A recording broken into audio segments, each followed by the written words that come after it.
Este programa tem o apoio de... O líder do CDS-PP visitou esta sexta-feira o Centro Hospitalar Tâmega de Sousa. Isto e muito mais, já a seguir no Novo Notícias.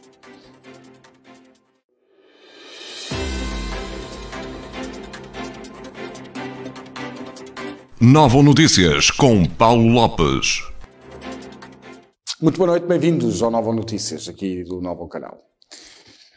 O número de infecções por HIV desceu em 2019. O número de novos casos de infecção por VIH voltou a descer em 2019, mantendo-se a tendência de decréscimo que já se verificava desde o ano 2000. Segundo o relatório Infecção, VIH e SIDA em Portugal 2020, realizado pela Direção-Geral da Saúde e pelo Instituto Nacional de Saúde, Dr. Ricardo Jorge, que se encontra publicado no site oficial da DGS de 1 de janeiro a 31 de dezembro de 2019, foram diagnosticados 778 novos casos de infecção por VIH, menos 331 casos do que no ano de 2018. O relatório esclarece que, além da redução do número anual de novos diagnósticos de infecção, este ano destaca-se também uma percentagem de diagnósticos tardios inferior a 50%. O relatório indica a percentagem de diagnósticos tardios passou de 54,4% em 2018 para 49,7%, o que demonstra o esforço que tem sido feito para diagnosticar mais e mais precocemente. Os alunos do Concelho de Sinfãs vão receber um voucher de 20 euros em vez da tradicional prenda de Natal. Os alunos de jardins de infância e das escolas do primeiro ciclo do Concelho de Sinfãs vão receber um voucher no valor de 20 euros em vez do tradicional presente de Natal. A ideia está a ser partilhada na página oficial da autarquia de Sinfãs, que esclarece que a iniciativa irá abranger 910 crianças e tem como objetivo apoiar o comércio local e as pequenas empresas. O Vale Prenda Natal será para uso nos estabelecimentos comerciais do concelho, concretamente nas lojas aderentes ao programa Comprar em Sinfãs, e deverá ser utilizado para a aquisição de bens para as crianças. Mais à frente, aqui no Novo Notícias. Nas últimas 24 horas, o número de mortes pela Covid-19 desceu, são 67. Foram registados mais de 5.444 casos de infecção por Covid-19 nas últimas 24 horas em Portugal, elevando o total para 285.838 infectados pelo Covid-19. Ocorreram também mais 67 mortes, por um total nacional de 4.276. Do total de casos registados no último dia, 3.161 estão a norte do país, 631 no centro, 1.380 em Lisboa e Val do Tejo, 136 no Alentejo, 90 no Algarve, 35 nos Açores e 11 na Madeira. Há ainda mais 5.502 pessoas dadas como recuperadas da doença desde ontem, levando o total para 199.446 casos desde o início da pandemia do país. Os internamentos hospitalares subiram, havendo hoje mais 16 pessoas nessa situação. Em unidades de cuidados intensivos estão mais 10 pacientes, para um total de 526. O PSD Porto diz que o orçamento para 2021 não satisfaz as necessidades dos portugueses. O PSD Porto afirmou esta quinta-feira que o Orçamento de Estado para 2021 não responde às dificuldades dos portugueses e das micro e pequenas empresas. O Orçamento de Estado para 2021, que o Governo do Partido Socialista aprovou, não tem em conta as reais dificuldades da larga maioria do povo português e das micro e pequenas empresas, com especial relevo nesta pandemia para o pequeno comércio, para a restauração e para os setores ligados ao turismo, refere o presidente pela distrital do PSD Porto, Alberto Machado, em comunicado enviado ao Novo Canal. Segundo o PSD Porto, o Orçamento de Estado para 2021, que foi esta quinta-feira aprovado no Parlamento, é, na realidade, um orçamento cuja estratégia foi apenas e só garantir a sua aprovação à esquerda e a qualquer custo. Em Castelo de Paiva, o Tribunal de Contas aprova a obra para o Largo do Conde.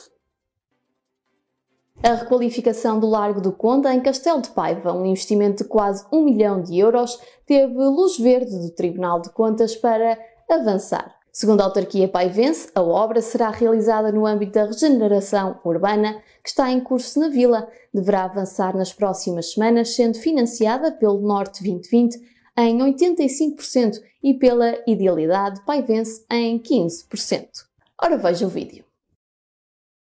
O projeto de requalificação do Largo do Conde assenta num conceito minimalista, funcional e esteticamente apelativo, sem retirar as características únicas que este espaço permite. Criando uma identidade urbana positiva e moderna, associada à qualidade do ambiente urbano e ao dinamismo socioeconómico. Acreditamos que esta melhoria contribuirá para o tornar ainda mais convidativo. Com espaços públicos renovados, nos quais as pessoas, a sua segurança e o conforto são o principal foco. A CIM Tâmega e Sousa participa em visita internacional para a promoção da região.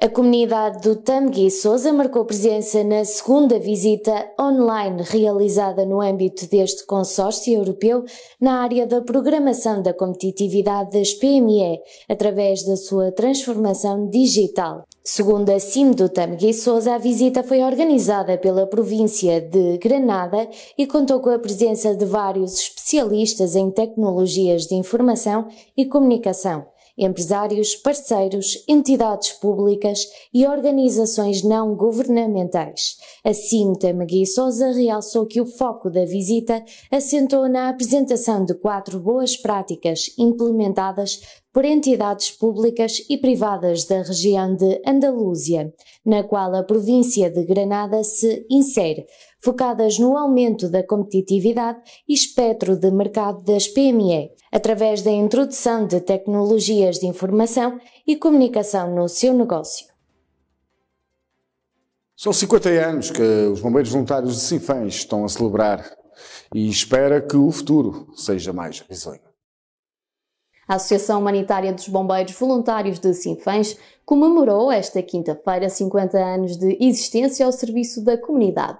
Para assinalar a data e dado que este ano não foi possível cumprir com o quadro festivo que a instituição tinha programado para assinalar as bodas de ouro, nomeadamente a inauguração do Memorial do Bombeiro, a coletividade optou por celebrar a data fazendo acionar a sirene por 50 vezes. O presidente da direção da Associação Humanitária dos Bombeiros Voluntários de Sinfãs, Adriano Cardoso, destacou que além da inauguração do Memorial do Bombeiro, uma estrutura que pretendia homenagear os soldados da paz, a direção da associação decidiu adiar também a tradicional cerimónia com as condecorações aos bombeiros e o respectivo desfile, apiado e monitorizado que estava agendado para este sábado para o próximo ano.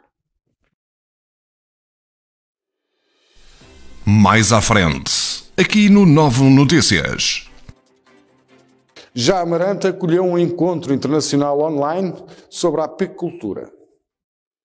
A cidade de Amarante foi palco esta quarta e quinta-feira de um encontro internacional online, projeto que tem como mote desenvolver a apicultura como atividade económica, relevar o seu papel na monitorização ambiental, na educação ambiental e na alimentação. Ora, veja as declarações do Presidente da Câmara. A rede BIPATNet trouxe-nos a oportunidade de sensibilizarmos a nossa comunidade para a importância primordial das abelhas, trabalhando simultaneamente a consciência ambiental, o respeito pela natureza e encontrando na comunidade formas de apoiar a apicultura e de valorizarmos os produtos da colmeia. Com este projeto, estamos a desenvolver conhecimento acerca do mundo da apicultura, através da experiência de cada um de vós, em cada cidade europeia, que participa, obviamente, neste projeto, mas também através dos nossos apicultores de Amarante. Homem suspeito por violência doméstica fica com pulseira eletrónica. Ficou com pulseira eletrónica o homem de 47 anos que foi detido na quarta-feira pelo Comando Territorial do Porto através do Núcleo de Investigação e Apoio a Vítimas Específicas de Penafiel por suspeita de violência doméstica no concelho de Amarante. Segundo a GNR, no âmbito de uma investigação por violência doméstica, os militares da Guarda apuraram que o suspeito, habitual consumidor de bebidas alcoólicas, com uma frequência quase diária, insultava, ameaçava e agredia física e psicologicamente a vítima, sua mulher de 46 anos, na presença da filha menor de ambos. Nos últimos meses houve uma escalada de maus tratos, ameaças e agressões físicas, pelo que a vítima e a filha tiveram de abandonar a residência refugiante em casa de familiares. O líder do CDS-PP, Dr. Francisco Rodrigues dos Santos, esteve esta manhã no Centro Hospitalar Tâmega e Sousa reunido com a administração do hospital. Eu gostava de dizer, em primeiro lugar, que o CDS há muito tempo vem acompanhando a situação que vive o Centro Hospitalar Tâmega Sousa. Em primeiro lugar, porque a Conselhia de Penafiel do CDS tem estado bastante vigilante ao problema, tem falado com a população e tem reportado, quer ao grupo parlamentar, quer à direção do partido, factos que são alarmantes, foram tornados públicos e que nós hoje quisemos vir aqui esclarecer. E dessas ocorrências que detectámos e que nos fizeram chegar, nós destacamos o facto de haver um elevado número de profissionais de saúde que estavam infectados, o facto de este serviço de urgência deste hospital estar à beira da ruptura, dado o aumento da pressão e o número de utentes e doentes que aqui se deslocaram por ocasião desta segunda vaga Covid.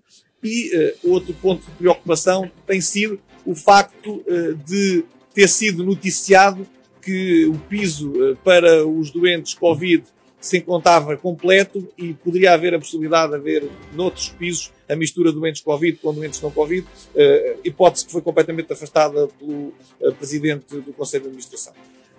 A última das preocupações do CDS prendia-se com o facto de, dada a difícil capacidade de resposta deste centro hospitalar, que lida com 500 mil de pessoas e com 4 distritos e 12 concelhos, que levava a que alguns doentes estivessem internados no serviço de urgência por não terem vaga noutros serviços, o que também se notava, por exemplo, uma grande carência de especialistas de medicina interna para dar uma prestação de cuidado de saúde de excelência e fazer face às necessidades deste período de crise pandémica.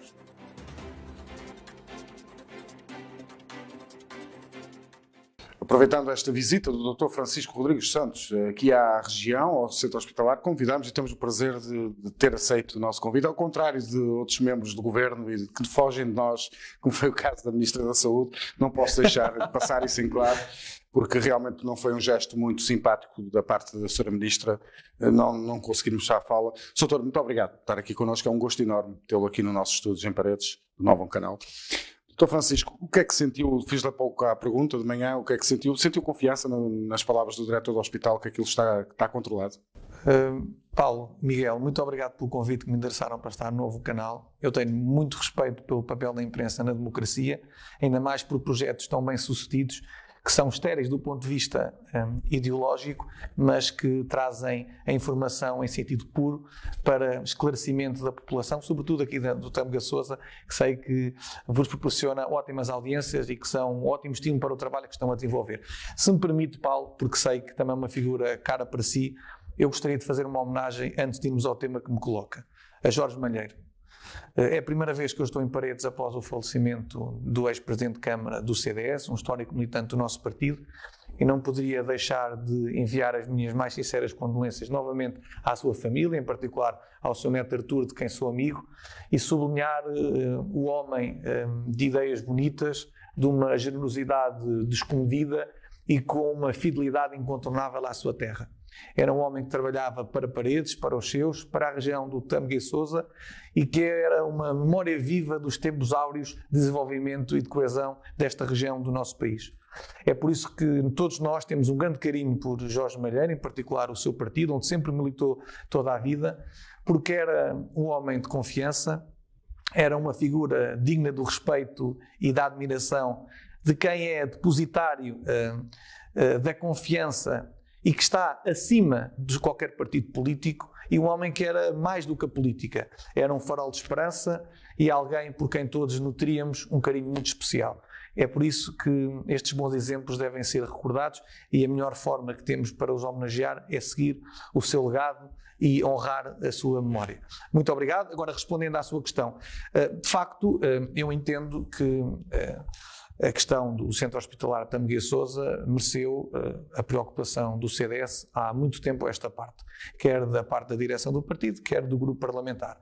Por diversas vezes colocámos questões à Ministra da Saúde, porque é quem tutela o nosso SNS, numa altura de pandemia, quem tem obrigações de conduzir a política de resposta à crise sanitária e quem é o primeiro responsável por toda a má gestão e o planeamento e a deficiência na resposta aos nossos doentes. Havia algumas situações que nos preocupavam neste centro hospitalar, que de resto é importante notar que abrange mais de 500 mil de pessoas, são 4 distritos e por isso tem uma escala bastante significativa em Portugal.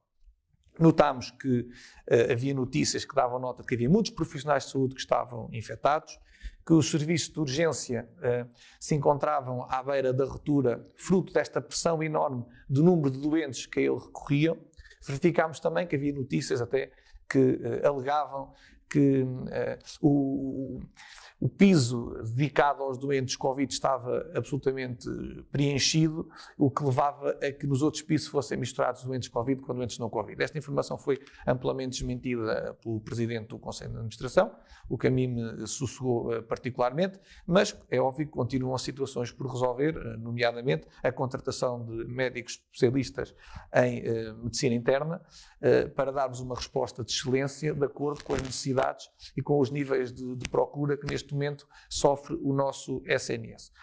Tudo isto, se somarmos à preocupação de vermos que o serviço de urgências está a internar pessoas porque não há vagas noutros serviços dentro deste próprio hospital, nós verificamos que a situação do hospital de Penafiel se enquadra na visão macro da saúde pública atualmente em Portugal, que é, o Governo permitiu que o SNS lidasse sozinho a esta resposta pandémica, quando há muito se via que não tinha meios, não tinha recursos, nem capacidade instalada para, por si só, conseguir dar assistência médica e prestar cuidados de saúde a todos os portugueses. E diga-se, falamos de portugueses que sofrem de Covid, mas também e sobretudo agora dos doentes não Covid, porque isto de facto é algo que nos está a alarmar, porque quando vemos um SNS que não tem mãos a medir, justifica-se imediatamente estes níveis de mortalidade sem precedentes que estamos atualmente a verificar em Portugal.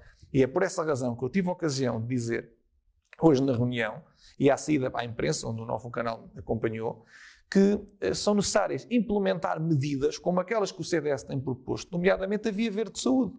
A Via Verde de Saúde permite a qualquer doente optar por uma assistência médica, leia-se, consultas, exames ou cirurgias, no setor social e particular da saúde, paga pelo Estado. Isto para quê? Para evitar os atrasos que estão a verificar, o colapso e o esgotamento do SNS, porque não consegue dar esta assistência médica a estes doentes, e em vez de nós nos preocuparmos em resolver esta situação emergente, o que é que está a acontecer? O Governo está a tapar os olhos e não quer, por preconceito ideológico, dar uma resposta a estas pessoas. Isto parece-me demasiado grave. Por isso é que nós defendemos há muito tempo que não pode haver preconceitos ideológicos à frente das pessoas.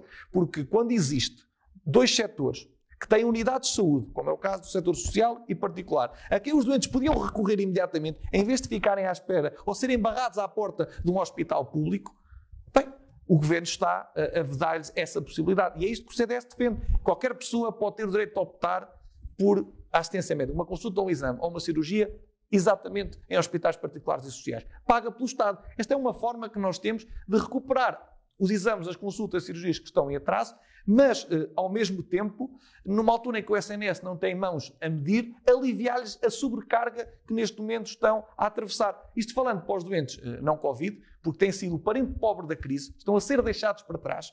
E o que é que se verifica? As famílias mais ricas têm sempre uma opção dentro destes 2 sistemas. Os mais pobres são sempre os injustiçados do sistema. Como não têm dinheiro, ou vão ao SNS e ficam anos à espera, ou morrem à porta de um hospital à espera de uma consulta, de um exame ou de uma cirurgia, ou então estão apenas a aguardar indefinidamente que o Governo tome medidas e contratualize com estes dois setores e pare com esta insistência cega apenas no SNS, que tem ótimos profissionais, que estão a ser verdadeiros heróis, a trabalhar mais de 12 horas seguidas, mas, como é óbvio, sozinhos não conseguem levar este barco a bom porto. O mesmo se passa com os doentes Covid, onde estes dois sistemas podem, inclusivamente, libertar camas em unidades de cuidados intensivos para internamento de doentes Covid. Portanto, esta é uma solução que o CDS defende, que de resto a Sociedade Portuguesa de Oncologia veio dizer, ipsis verbi, pelas mesmas palavras, é necessário uma via verde de saúde para todos os doentes também oncológicos. Para quê? Para ter a sua consulta e o seu tratamento que o SNS não está a ser capaz de dar.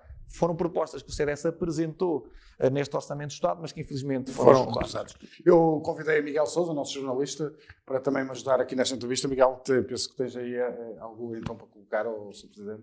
Doutor, é um prazer estar aqui. Obrigado. Deixe-me aproveitar para voltar um bocadinho aqui à deixa do Paulo relativamente à questão do setor hospitalar da Miguel Sousa ao Hospital Padre Américo.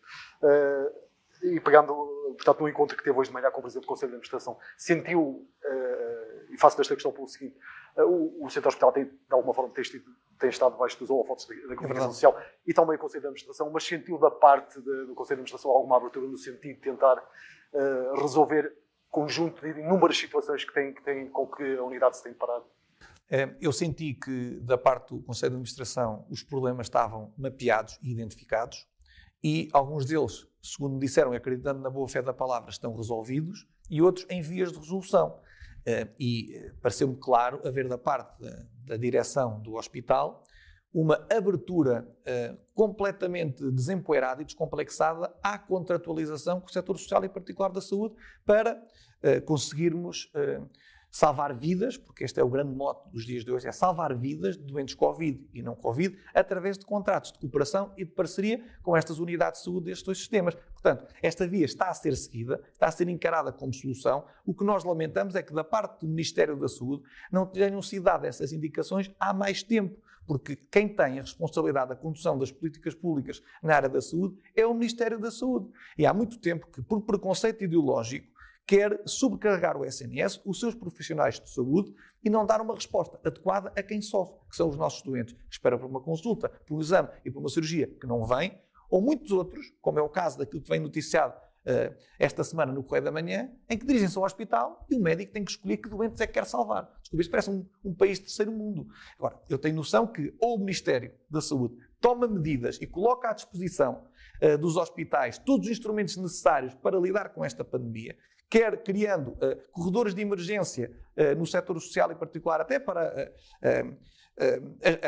os serviços de urgência, para as consultas de cuidados de saúde primários, ou mesmo até nesta dimensão Covid, com novas camas, e mesmo para consultas, exames ou cirurgias, ou então não há milagres. Há uma coisa que já se viu, não houve nenhum milagre português.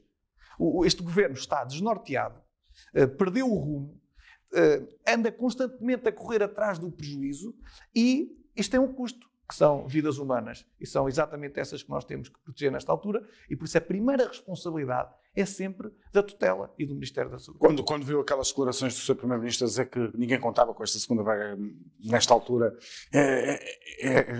como é que olha para essas declarações?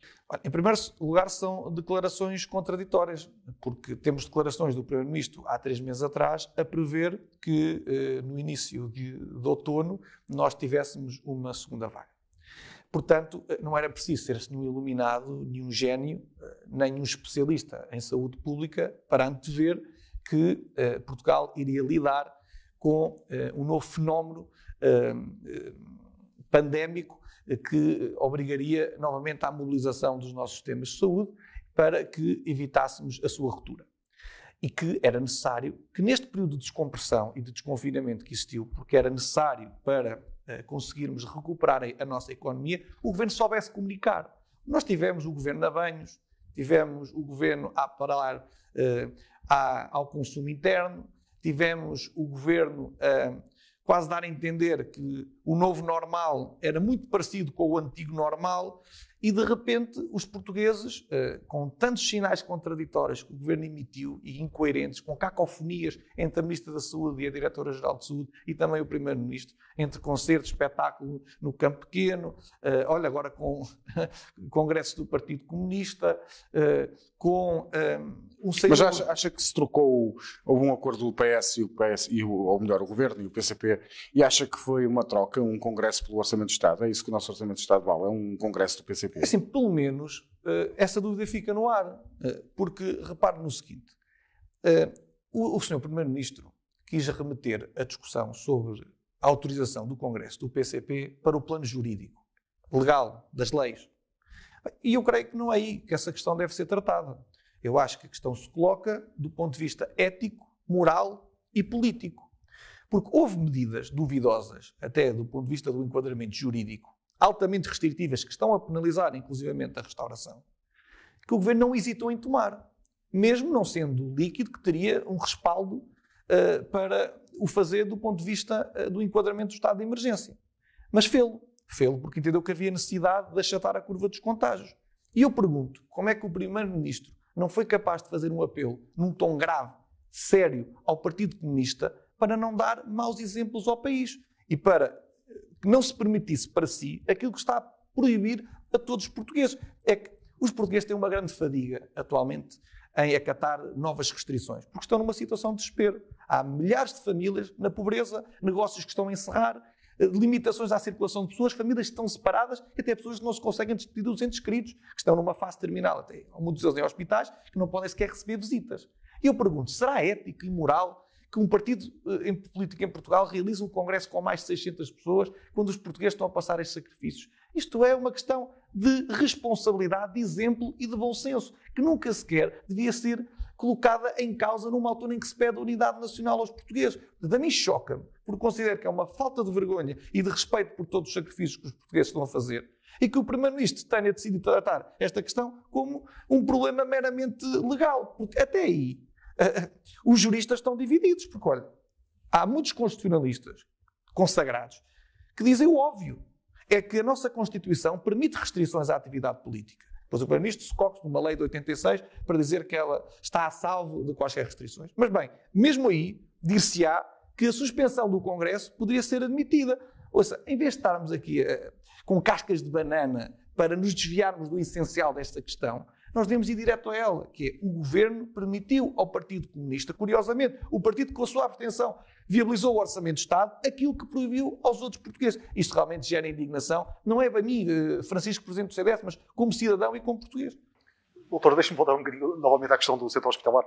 Alguns atores políticos locais vieram de alguma forma publicamente, fizeram, aliás, publicamente, enfatizar a questão da falta de planificação, sobretudo nesta segunda vaga. Reitero a pergunta que lhe fiz hoje de manhã, considera que houve efetivamente uma falta de planificação? Claro que houve. O Governo está sempre numa luta contra o tempo, porque os estudos indicavam que o número de infecções fosse subindo progressivamente à medida que nos aproximássemos das estações mais frias. E também era evidente que depois daquela descompressão abrupta que houve durante os meses do verão, nós agora pagássemos a fatura disso mesmo, porque foi como eu disse, nós tivemos muitos sinais contraditórios, percebe? Os governantes apelaram a esta descompressão da sociedade, ao desconfinamento, na praia, nos restaurantes, em espetáculos, até realizando grandes eventos como a Liga dos Campeões em Portugal, que diziam que era um prémio para os profissionais de saúde. Enfim, e os portugueses sentiram-se no direito de ser, se calhar, mais imprudentes em alguns comportamentos que tiveram, fruto da má comunicação. Ou isso, ou então passou-se uma mensagem de confiança. É isso. Ou falsa confiança. É isso que eu estou a dizer. Sentiram-se na liberdade, porque, de facto, as mensagens foram muito incoerentes e foram contraditórias entre si. O Governo comunicou pessimamente após o desconfinamento. Isto é um facto. E acho que muitas das consequências está na forma descontrolada como este processo de liberdade que nós vivemos a seguir a junho foi gerido. Agora, o que é que eu noto? Noto também que o Governo continua a falhar na eficácia das medidas. Muitas delas são controversas, não têm fundamentação científica, provocam muitas dúvidas aos portugueses. Reparem, a semana passada tivemos o Primeiro-Ministro a anunciar as novas regras do estado de emergência baseado num clipping, em recortes de jornal. Portanto, nós ainda hoje não percebemos onde é que são os surtos, onde é que são os focos de infecção. São no contexto laboral, profissional, social, familiar. Não há esta explicação. O Governo anda a navegar à vista com base naquilo que vai ser noticiado pelos jornais. Depois também se nota o seguinte, que é isso que lhe queria dizer, Miguel, é que não compensa os setores mais afetados economicamente, como o caso da restauração, do serviço e do comércio, o que provoca também muita agitação social, porque são pessoas que estão a lutar pelas suas vidas. E, no final do dia, o que é que acontece? Acontece que, por culpa própria, está a perder a confiança dos portugueses. Bem, isto parece-me tudo muito evidente. Se a isto somarmos o facto do CDS propor um conjunto de soluções que o Governo decidiu até agora ou não tocar, ou estar agora a principiar a sua execução, nós temos realmente um cenário que prova o desnorte em que está este Governo. Falei do Via Verde de Saúde, para darmos as consultas, os exames e cirurgias aos doentes não Covid que estão a morrer porque o SNS não consegue dar resposta sozinho.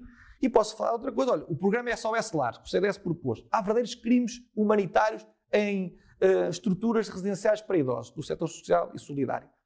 Nós propusemos que houvesse uma atualização extraordinária nos contratos com estas instituições, para lhe dar meios financeiros para contratar profissionais de saúde, para lidar com os surtos e até com as necessidades agora do Covid.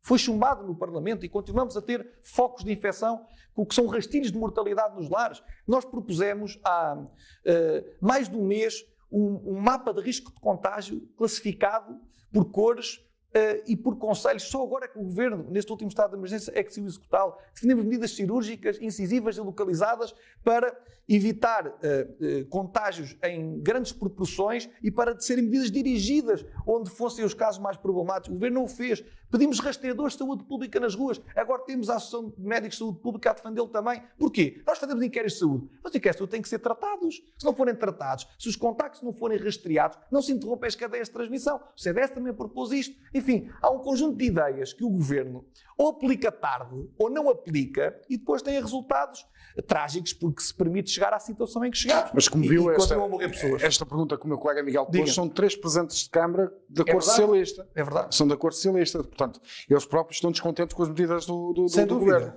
E será que isso é um sinal que o PS está a começar ou que o Governo poderá cair?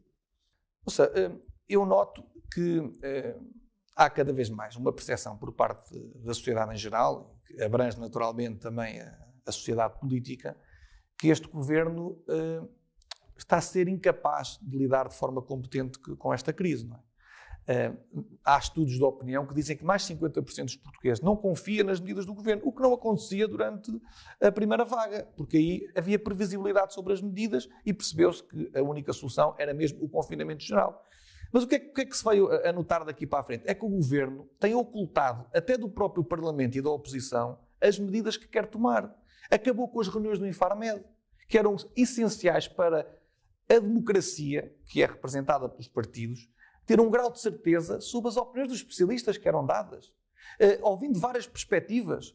O Governo, ainda agora, quis pedir novos cheques em branco na aprovação deste estado de emergência. E o CDS, pela primeira vez, absteve-se. Nós fomos um partido que sempre esteve disponível para participar nesta unidade nacional, nesta coesão do país, para salvar vidas. Não podemos continuar a mandatar um Governo que não nos diz que medidas quer tomar. E quando a experiência dos primeiros 15 dias deste estado de emergência mostraram que o Governo está a ser completamente inconsequente nas propostas que tem apresentado ao país.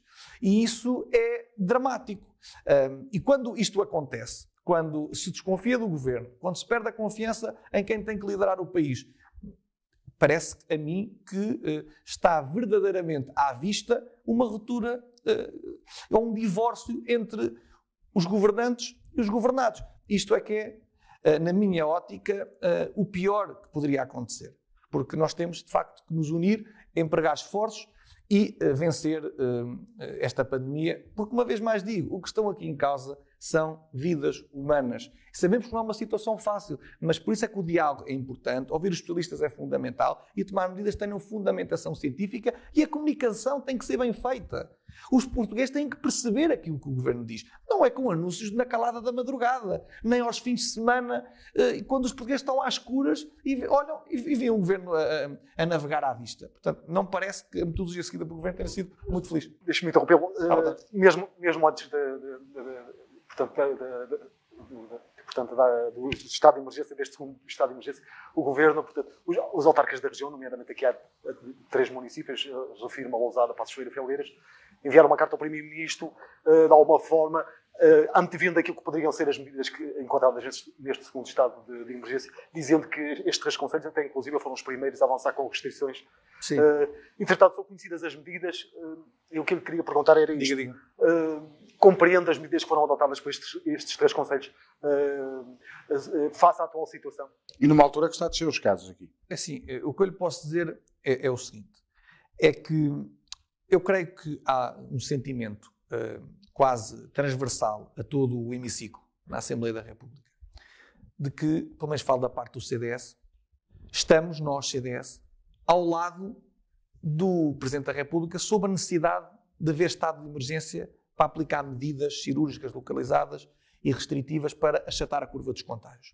Ouça, nós estamos com quase 7 mil casos por dia de infecções. A manter esta escalada, se o nosso SNS já está à beira do colapso, nem sequer alargando a resposta contratualizada ao setor social em particular, nós conseguimos ajudar todas as pessoas que estão a precisar de cuidados médicos e de prestação de cuidados de saúde. Atenção. Portanto, é óbvio que é preciso fazer alguma coisa. Agora, o que acontece no caso do CDS é que nós estamos, de facto, ao lado do Presidente da República sobre a necessidade de haver um estado de emergência. Não podemos estar ao lado do Governo que oculta da oposição as medidas que têm que ser tomadas. Pronto. E aqui leva-nos à sua questão. Eu acho que muitos presidentes de Câmara acham insuficientes, ineficazes, inconsequentes, inexplicáveis e incoerentes as medidas que o Governo está a tomar nesta altura. Então o que é que estão a tentar fazer? É, de acordo com os poderes e com as competências que estão cometidas, tentar fazer o melhor que podem. Porque não confiam no Governo. Portanto, isto é um sinal de descrédito institucional da parte do Governo. O que nota que daqui a bocadinho, estamos quase à beira do salve-se quem puder. E não pode acontecer. É preciso liderança, sobretudo nas alturas mais críticas. Soutor, eu não sei se sabe, mas a região de Tâmega, Sousa e Douro é uma região que representa quase 10% do PIB e é da zona mais pobre, onde os salários são muito precários. Além disso, da indústria, temos a parte de gastronomia, o Douro, o Tâmega, o Sousa, que é muito conhecido pela restauração e pelos seus... Nós temos muitos comerciantes que têm pequenos negócios, pequenos cafés, que muitos deles têm a empresa em nome individual. O que se defrontaram agora com esta nova medida do Governo, que não tem direito a nada. Pois não. Pronto. Como é que eles vão sobreviver a isto? Pois. Este é um dos problemas estruturais deste Orçamento do Estado. É que não serve a realidade que o país atravessa hoje em dia. Parece que ignora o facto de estarmos numa pandemia. E o que é que esta pandemia obrigou? Então só isto é que as pessoas fechassem os seus estabelecimentos. Estavam proibidas de trabalhar.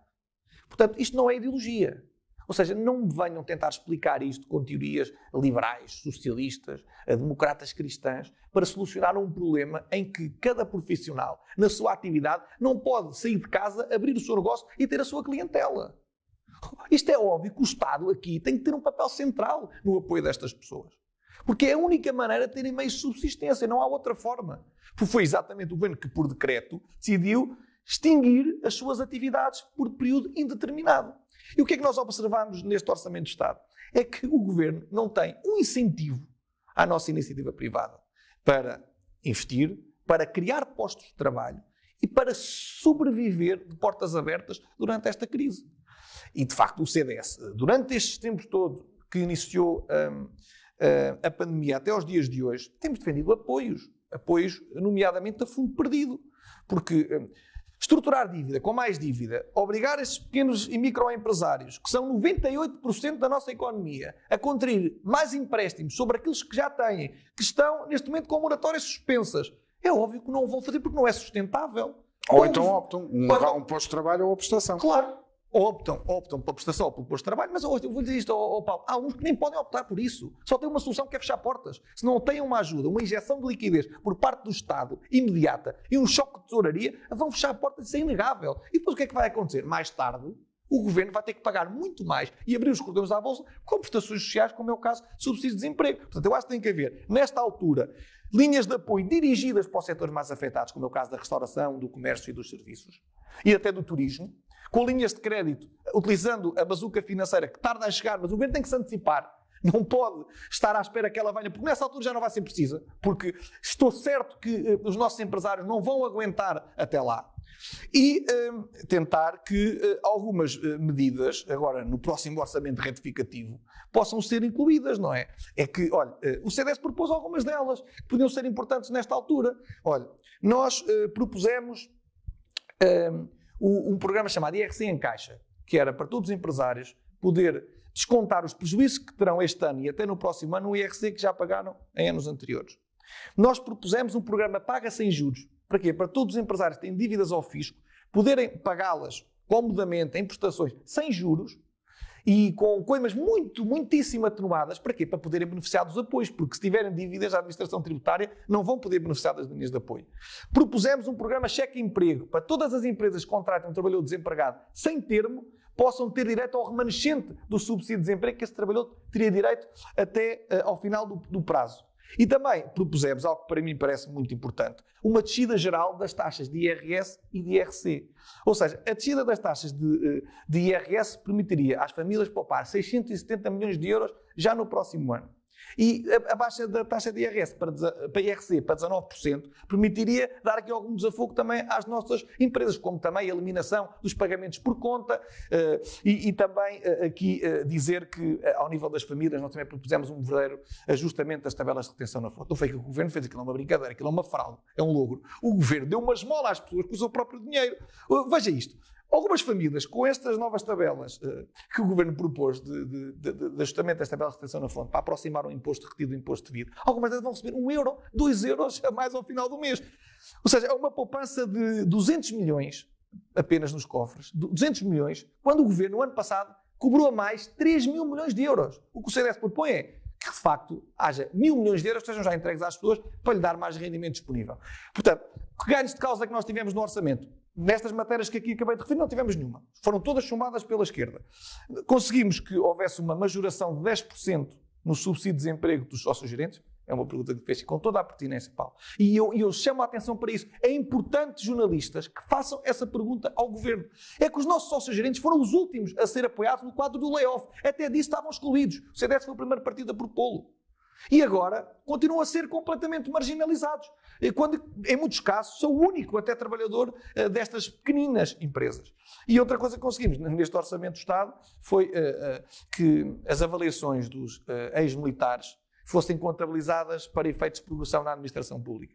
Portanto, aqueles que honraram a nossa bandeira e serviram ao nosso país fossem agora também respeitados. E creio que, pronto, agora afinando, ouvindo os cadernos reivindicativos destes setores mais afetados, afinando o IVA, eliminando alguns impostos, dando linhas de crédito a fundo perdido, eu creio que é a única maneira que nós teremos de salvar estas pessoas, porque estão a viver uma vida completamente minada pela falta de esperança, pela resignação e frustradas, absolutamente sem coragem para continuar. Deixa-me só fazer uma pergunta e aproveitar daquilo que estava a dizer.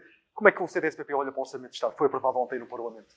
Pronto, é o que estou a dizer. Olha, é um orçamento que, em primeiro lugar, continua a escravizar a classe média com impostos e a tornar as famílias dependentes dos subsídios do Estado. O Governo não baixou impostos.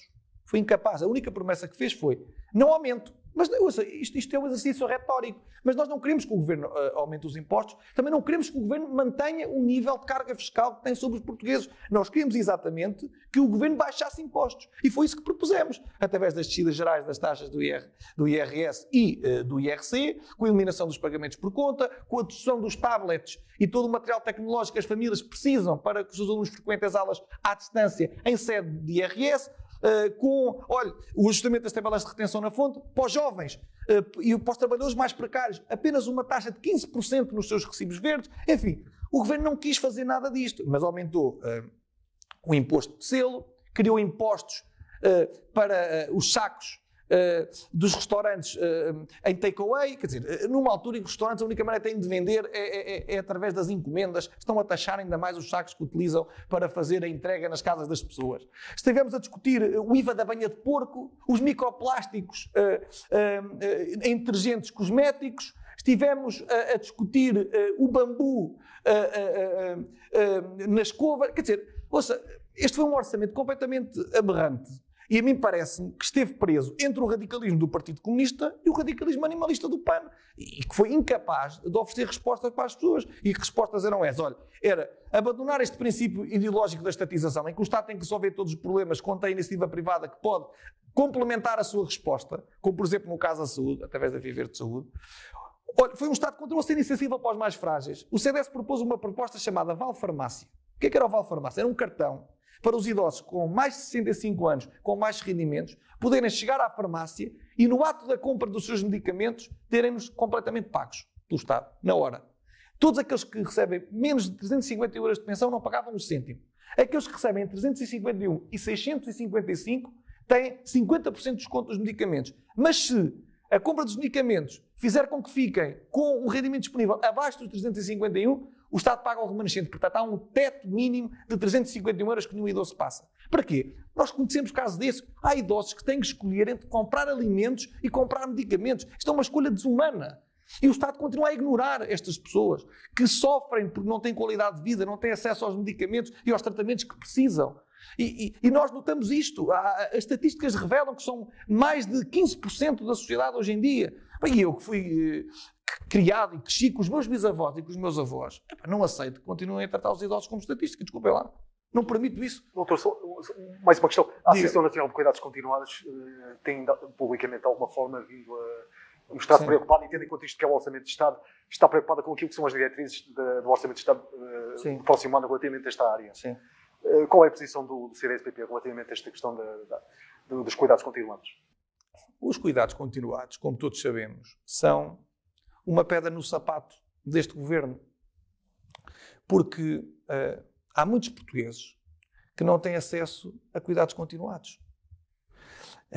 E a verdade é que criou-se um estatuto do cuidador informal, que ainda não está executado, para apoiar familiares que têm outros a seu cargo e dependentes. E não se criou ainda uma rede de cuidados continuados que chegue às necessidades totais da nossa população.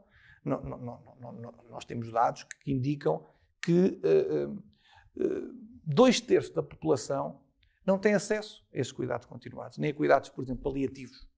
E isto, infelizmente, provoca um dano social muito grande. Mas o Estado, aqui, mais uma vez, tem que perceber que, de um momento para o outro, por si só, não consegue ter uma resposta suficientemente abrangente, de modo a estar disponível ao serviço de todos aqueles que precisam. O que é que o Estado tem que fazer? Tem que, uma vez mais, de estabelecer pontes e parcerias com outros setores capazes de integrar na rede de oferta pública, custeada pelo Estado, para dar resposta àqueles que precisam, que, uma vez mais digo, são sobretudo os nossos idosos.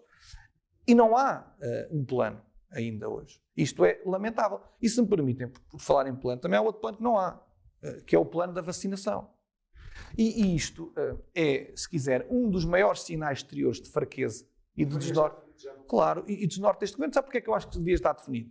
Porque nós olhamos para a Alemanha e já tem o seu plano definido, e já é dado público, e já é conhecido pelos cidadãos alemães. E eu pergunto, um português é menos do que um cidadão alemão?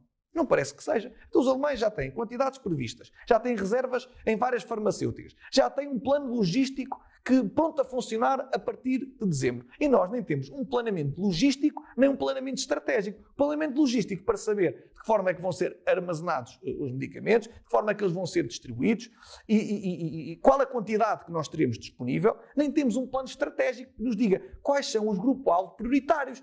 E as notícias que ouvimos hoje é que os idosos vão estar excluídos dos grupos prioritários na administração da vacina.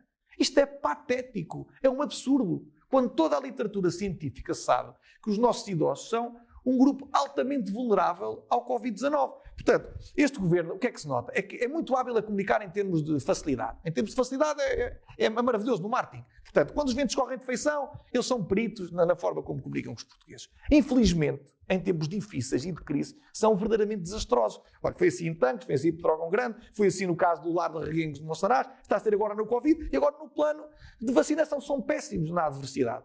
E o que eu acho é que já é tempo de exigir respostas. E foi por isso que hoje o CDS chamou ao Parlamento o responsável por este grupo de coordenação, por esta task force que o governo socialista propôs, porque eu sou muito bom a propor coisas. Grupos de coordenação, task force. Agora, decidir que é bom e é aquilo que os portugueses estão à espera, de segurança, de previsibilidade e de tranquilidade, não dizem rigorosamente nada. Nós estamos a um mês de ter que apresentar um plano à União Europeia e não temos nada. Os países responsáveis trataram do assunto. O que é que fizeram? Apresentaram os seus planos. Temos a França, a Alemanha, o Reino Unido, a Holanda, que já estão prestes a apresentar os seus planos. A Alemanha que tem tudo tratado. De resto é um país democrata cristão, que perfilha a ideologia do CDS, porque o partido está no governo é a CDU alemã, o que prova que a direita é uma boa solução para governar. E o que é que noto? Noto aqui em Portugal, nós não temos um plano credível, com exatidão, que dê respostas aos portugueses, e são precisamente essas respostas que o CDS procura, e por isso chamou o coordenador deste grupo para dar, porque não queremos que Portugal fique uma vez mais na cauda da Europa e que os portugueses sejam os últimos a ser vacinados. Porquê? Porque todos os países responsáveis sabem que um atraso nisto significa vidas humanas. Doutor, deixa-me só fazer, mesmo para terminar, duas questões. O próximo ano vamos ter legislados eleitorais, 2 escrutínios, as presidenciais e as autárquicas. Perguntava desde já quais são os objetivos do CDS-PP relativamente a estes 2 escrutínios. Olha, então podemos começar pelas presidenciais. Sobre as presidenciais eu tenho sido muito claro nesse discurso, que é, nós aguardamos para saber o que é que o professor Marcelo Rebelo de Sousa tem a dizer sobre as eleições presidenciais. Uma vez que foi o candidato apoiado pela direita, e aqui é importante dizer que quem não tem candidato presidencial é o Partido Socialista, o que não deixa de ser implausível. Portanto, nós, enquanto partido institucionalista que somos, aguardamos pelo verdito e pela pronúncia do candidato que apoiámos nas últimas eleições, que é o professor Marcelo Rebelo de Sousa. E depois, aí sim, tomaremos uma decisão sobre o apoio que vamos dar. Agora, eu posso lhe dizer uma coisa. Eu vejo em Marcelo Rebelo de Sousa uma pessoa de valores, moderada e, tradicionalmente, um apoiante de alianças democráticas. E eu creio que o país precisa de uma aliança democrática e uma plataforma alternativa ao socialismo. E nesta aliança democrática, eu acho que tem que estar sempre o PSD e o CDS. Como de resto está na Madeira e está agora nos Açores. Porque pela primeira vez na história, o CDS está no governo da região autónoma dos Açores. Nós somos a terceira força política, somos o maior partido da direita, a direita que soma e que acrescenta, e não a direita que divide nem que fratura, e que conseguimos governar os Açores de forma inédita, coisa que nunca tinha acontecido no passado. E eu, como Presidente do CDS, fico muito orgulhoso, porque o Vice-Presidente do Governo Regional dos Açores é o Artur Lima, é meu Vice-Presidente. O Secretário Regional do Ambiente e Alterações Climáticas faz parte da minha Comissão Política Nacional, é o Alonso Miguel, e é há muito tempo um alto quadro, primeiro da Juventude Popular e agora do partido. Portanto, eu acho que as lideranças têm que ser avaliadas por resultados. E eu creio que a nossa liderança no partido conseguiu, pela primeira vez na história, colocar o CDS na governação da região autónoma dos Açores. E creio que este é um feito fantástico. E eu espero que estes ventos dos Açores se estendam agora à República, porque estamos a governar na Madeira. Mas se os ventos dos Açores vierem à República, o Chega também vem, doutor. Não, mas repara... o Chega viabilizou sim, também. Mas o Chega não está coligado com o CDS. Não, mas viabilizou. Mas se os questão. ventos vierem dos Açores, é isso que eu estou a dizer também. Pode haver aqui uma viabilidade do... Mas repara, o que é que nós temos dito? Temos dito que não fazemos alianças com o Chega, como não fizemos nos Açores. A verdade é essa. Nós estamos coligados com o PSD e com o PMR, uma verdadeira aliança democrática, mas também dizemos outra coisa, que é, nós não rejeitamos um voto pela sua origem. Repare nisto. No Parlamento, todos os dias, o Chega vota ao lado, muitas vezes, do Partido Comunista Português e do Bloco de Esquerda. E nós não vemos estes 2 partidos a enjeitar os votos do Chega. Agora, o que eu defendo para o CDS é rigorosamente a mesma coisa. É todos os votos que nós possamos receber para aprovar as nossas ideias, para viabilizar as nossas propostas. Olha, o SOS Lar, o Val Farmácia, o Via Verde de Saúde, o Cheque Emprego, a descida geral das taxas de IRC e IRS, o programa Paga Sem Juros, o Cheque Emprego. Todos os votos que puderem viabilizar o nosso programa, nós estamos disponíveis para receber. Agora, quem decide se deve dar ou não o voto é cada um dos partidos que está representado na Assembleia, inclusive o Chega. Agora, alianças nós fazemos com o PSD, que é o nosso parceiro preferencial, como fizemos nos Açores e como fizemos também na Madeira. Aqueles que quiserem juntar os votos para viabilizar a nossa solução, tanto melhor. Agora, nós não rejeitamos um voto pela origem. Isso quer dizer que então nas autárquicas não há é mesmo definitivo. É mesmo definitivo, nós não fazemos alianças. Não fazem alianças com o Chega. Doutor, perguntava relativamente aos objetivos das autárquicas. Muito bem. Sobre as autárquicas, como sabe, eu estive presente no Congresso do Partido Social Democrata e uma vez mais o Novo Canal soube noticiar isso em primeira mão. E fiz um apelo, um repto ao Presidente do Partido Social Democrata, Rui Rio, que era tão só o seguinte: eu entendo que deve haver um acordo alargado a todo o país para que PSD e CDS possam concorrer coligados em todos os municípios em que for possível derrotar a esquerda no poder. Por exemplo, na questão de Paredes, o melhor ou pelo menos na oposição, que se vê aqui melhor posicionado é o José Miguel Garcês.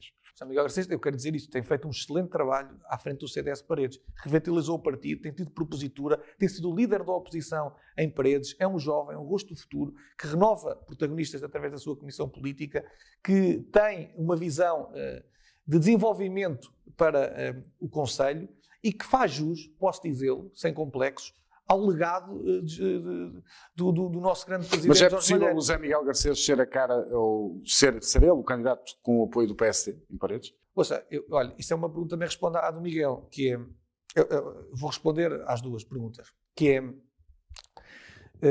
neste momento, é assim que nós estamos definidos de acordo com os nossos regulamentos internos, a primeira palavra pertence às conselhias. É assim que está estabelecido a tramitação processual da nossa gestão autárquica, que é, a primeira palavra pertence às estruturas locais do partido. Depois sobe para os órgãos distritais. E depois o resultado dessas conversações entre a Conselhia, em primeiro lugar, depois as distritais, chega à direção do partido. É aí que eu tenho que tomar uma palavra. Portanto, essa pergunta, na verdade, deve ser colocada ao José Miguel Garcês, que admito... Já foi colocado. Exatamente. Okay. Mas o problema é que o PSD, o Rio deu ordem às conselheiras que só se fala das autárquicas a partir de março. Portanto, como casos como Paredes, Passos Ferreira ou Lousada, que são PS, as autarquias, não será um pouco tarde para começarem a trabalhar? Eu creio que nós temos mecanismos que nos permitem ter alguns contactos informais com as estruturas do Partido Social Democrata. Uma coisa é oficializar os acordos de coligação.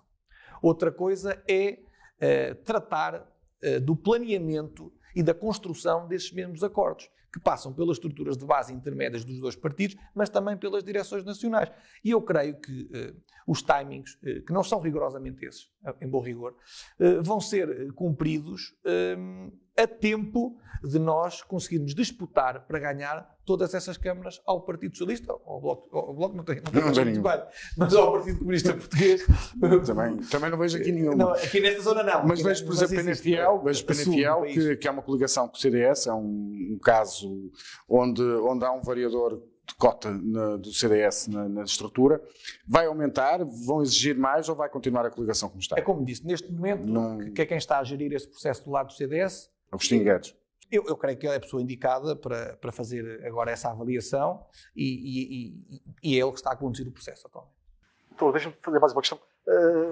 E no próximo ano Portugal recebe um Conselho Europeu da União Europeia. Eu perguntava-lhe o que o CDS e o país podem esperar deste Conselho Europeu.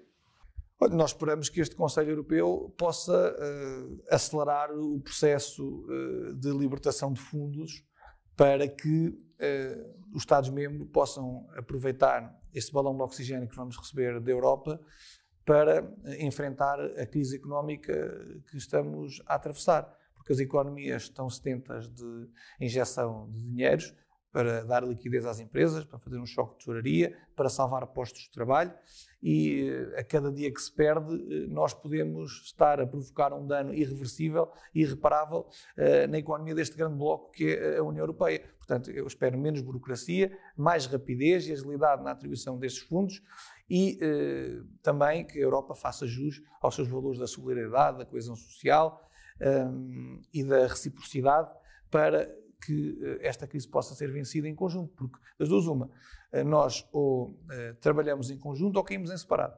E eu creio que a Europa deu uma resposta positiva na abordagem a esta crise, que agora tem que ser consequente com ela e concretizá-la o mais rapidamente possível.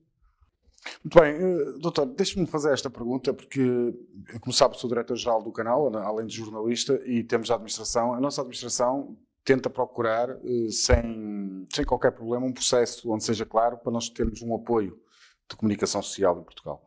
A comunicação social regional, e vimos da última vez que a Sra. Ministra esteve cá, discrimina-nos negativamente. Portanto, nós pedimos uma entrevista com o Sr. Primeiro-Ministro, não a temos, mas vemos na TVI, vemos na SIC, 4 e 5 entrevistas. Esses 50 milhões que foram para esses canais, para os nacionais, e e nós não tivemos direito a nada, poucos colegas meus também se queixam da imprensa regional.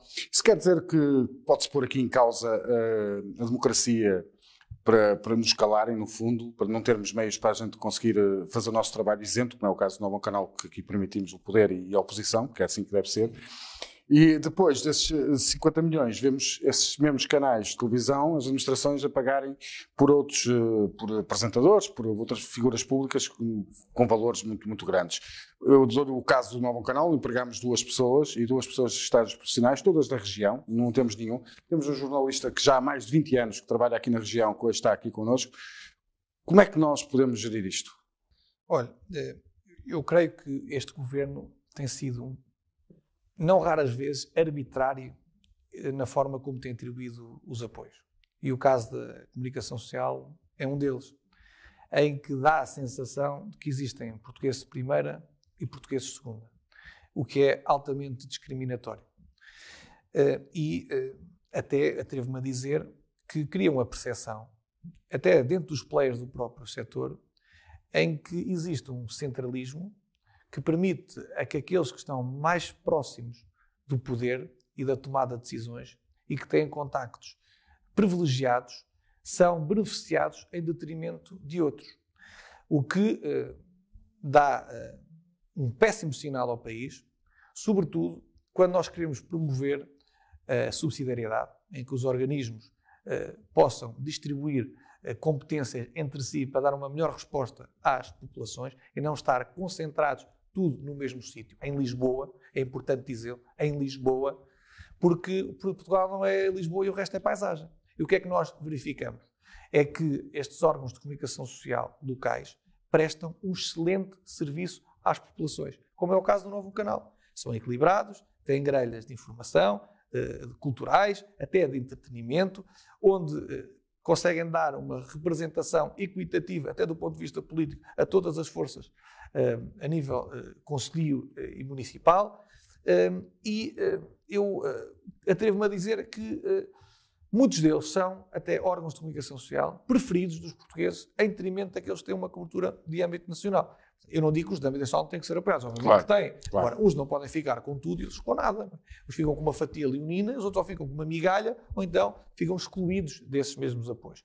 Eu creio que isto é injusto, é discriminatório e tem que ser imediatamente corrigido, porque a função social que estes canais têm levam ao resto de Portugal um pedacinho daquilo que nós somos, das nossas terras, das e ao nossas mundo gentes, português, da nossa cultura. Os imigrantes vêm-nos muito. É isso mesmo. Não, eu costumo dizer, levam ao nosso país, quer cá, quer na nossa diáspora. Portanto, são verdadeiros espelhos daquilo que é a nossa realidade sociológica e cultural em Portugal e que não podem ser abandonados à sua sorte. Portanto, é preciso ter uma visão holística e agregadora que contemple todos aqueles que prestam um verdadeiro serviço público em Portugal, no âmbito da informação. E creio que o caso do Novo Canal é disso um ótimo exemplo. Muito obrigado. Obrigado, Miguel, por estar aqui connosco. Doutor, muita sorte para o seu percurso e espero encontrá-lo aqui mais vezes no Novo Canal. Será sempre aberta a porta e grande aqui. Obrigado. Foi a entrevista com o Dr. Francisco Rodrigues Santos, presidente do CDS-PP, que hoje esteve a visitar o Centro Hospitalar Tâmega e Sousa. Nós vamos para um intervalo de 30 segundos e eu volto já.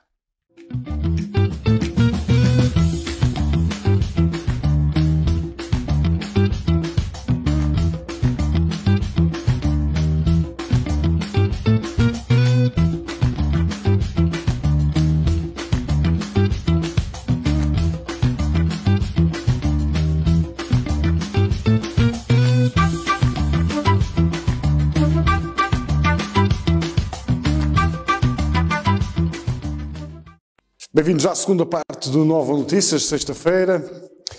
Reinaldo Teles foi homenageado esta manhã no Estádio Dragão pelos adeptos e simpatizantes do clube.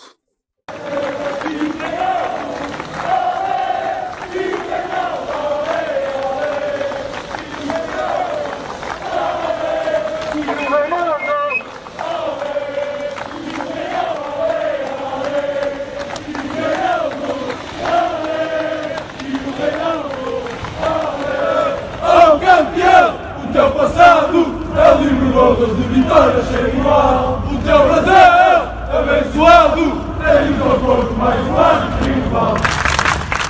Todos os jogadores da Associação de Futebol do Porto vão realizar testes à Covid-19. A Associação de Futebol do Porto anunciou que decidiu fazer testes aos jogadores de futebol e futsal 48 horas antes dos respectivos jogos nas diferentes competições. A maior associação de futebol do país explicou em comunicado que os testes serão realizados de forma aleatória e que serão também abrangidos os jogadores da formação. No comunicado pode ler-se: queremos que o futebol distrital se jogue em segurança e que não seja visto como um problema, mas sim como um exemplo e parte da solução. A associação garantiu ainda que contem connosco, pois tudo vamos fazer para que o futebol ou futsal se continue a jogar neste distrito. Miguel Sousa, jornalista do Novo Canal, teve a conversa com a direção da NRV Ciclismo de Paredes para saber como é que vão enfrentar estes tempos novos de pandemia. Tal como as várias modalidades desportivas do país, também o ciclismo foi afetado devido à situação pandémica nacional. A situação de pandemia e o princípio de precaução obrigou a NRV, Academia de Ciclismo de Paredes, a tomar as devidas medidas especiais no regresso aos treinos em conjunto. Agora fica para trás a época 2019-2020 e é tempo de preparar a temporada de 2020-2021.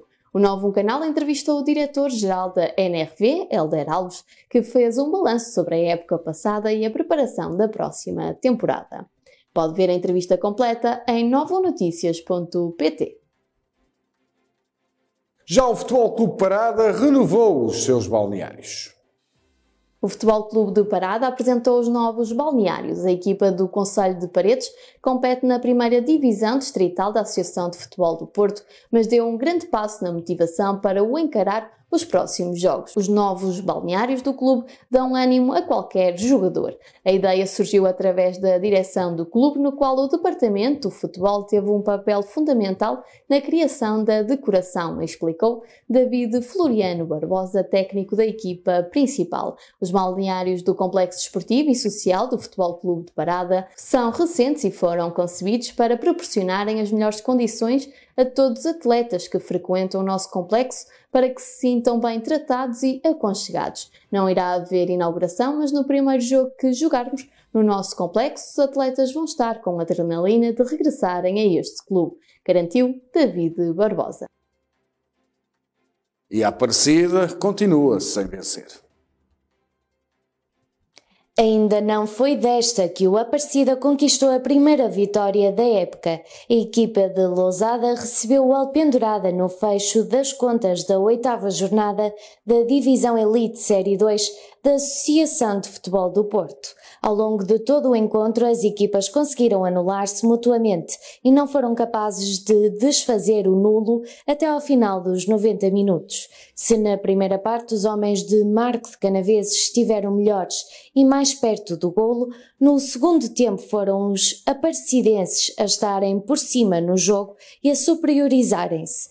Apesar de duas partes distintas com domínios em momentos diferentes da partida para ambos os lados, o jogo terminou empatado, sem golos. Rebordosa vence em Lordelo e passa para o estatuto de líder. O Rebordosa venceu na casa do vizinho Aliados de Lordelo. O conjunto rebordosense ganhou por 2-1 num jogo que contou para a 8ª jornada da Divisão Elite Série 2 da Associação de Futebol do Porto. Como já era esperado e apesar do nevoeiro que se fez sentir no estádio Cidade de Lordelo, a partida decorreu de forma intensa e aguerrida. O Rebordosa entrou mais forte e mais determinado em assumir as despesas do jogo. O primeiro golo do encontro surgiu aos 7 minutos por intermédio de Edu Leal. A vantagem no marcador deu ânimo aos rebordosenses, que chegaram ao segundo ainda no primeiro tempo. Tempo agora para a meteorologia nestes próximos 2 dias.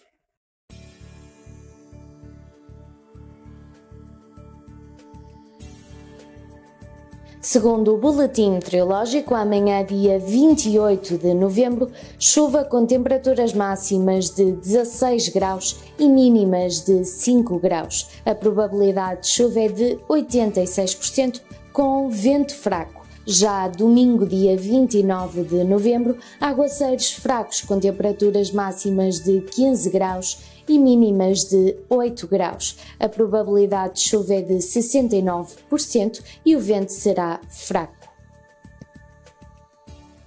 E chegamos assim ao fim da edição de sexta-feira do Nova Notícias. Tivemos o gosto hoje de receber aqui o Dr. Francisco Rodrigues dos Santos, presidente do CDS-PP. Mas mais logo no Data Vénia é José Luís Carneiro, secretário adjunto do PS, que vai estar à frente de Paulo Ferrinho a responder a essas perguntas do Data Vénia. Por isso já sabe, uma noite onde pode ver e rever tudo em novocanal.pt. Quanto a mim, resta-lhe desejar uma boa noite, mas sem antes de relembrar as regras sanitárias. O uso de máscara, distância social e o álcool gel nas mãos são importantes para nós combatermos a pandemia. Agora sim, desejo-lhe um excelente fim de semana.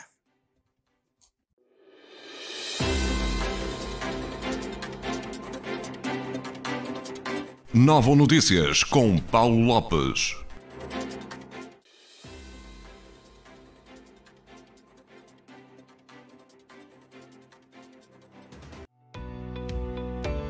Novo Canal. Sempre novo, sempre seu.